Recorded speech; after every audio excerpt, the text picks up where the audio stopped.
வாழ்க வையகம், வாழ்க வையகம், வாழ்க வளமுடன். குருவே துணை. அனைவருக்கும் இனிய காலை வணக்கம்.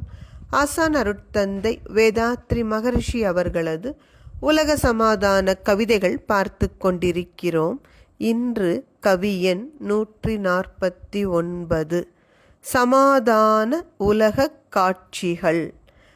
தனி மனிதன் இன்று படும் துன்பம், ஆன்ம தத்துவத்தை அறியாது மிரளும் மாயை, இனி நமது சமாதான உலகில் ஏது?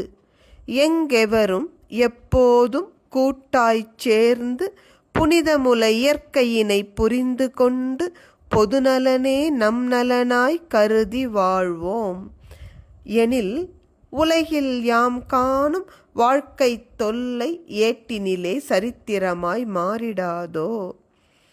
என்ன அழகா அருட்தந்தை கேட்குறாரு பாருங்க. இன்றைக்கு உலகில் மனிதர்கள் எவ்வளவு துன்பப்படுறாங்க, உடலாலும் சரி மனதாலும். ஆனால் உலக சமாதான ஆட்சி காலத்தில் எந்த மனிதருக்கும் இந்த விதமான துன்பங்கள் இருக்கவே இருக்காது. என்ன காரணம்?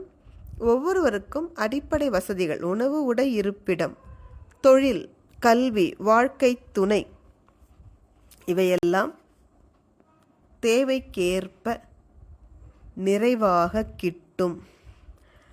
அது மட்டுமன்றி உடல், உயிர், அறிவு குறித்து தெளிவான விளக்கங்களும் தெரிய வரும். அப்பொழுது அறிவின் மயக்கத்திலிருந்து மக்கள் விடுபடுவார்கள். அது மட்டுமன்றி சமூக நன்மையே தனிமனிதர் நன்மைக்கு அடிப்படை என்பதையும் கருத்தில் கொண்டு எல்லா மனிதர்களும் ஒற்றுமையாக வாழத் தொடங்குவார்கள்.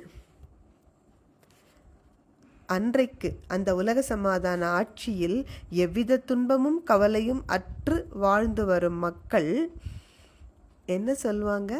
இந்த ஒரு ஆட்சி ஏற்படுவதற்கு முன்பு மனிதர்கள் பலவித துன்பங்களையும் தொல்லைகளையும் அனுபவித்தார்கள் என்று புத்தகங்களில் படித்து அதை யூகித்து உணர்ந்து கொள்ளும் அளவிற்கு சரித்திரமாக மாறிவிடும்.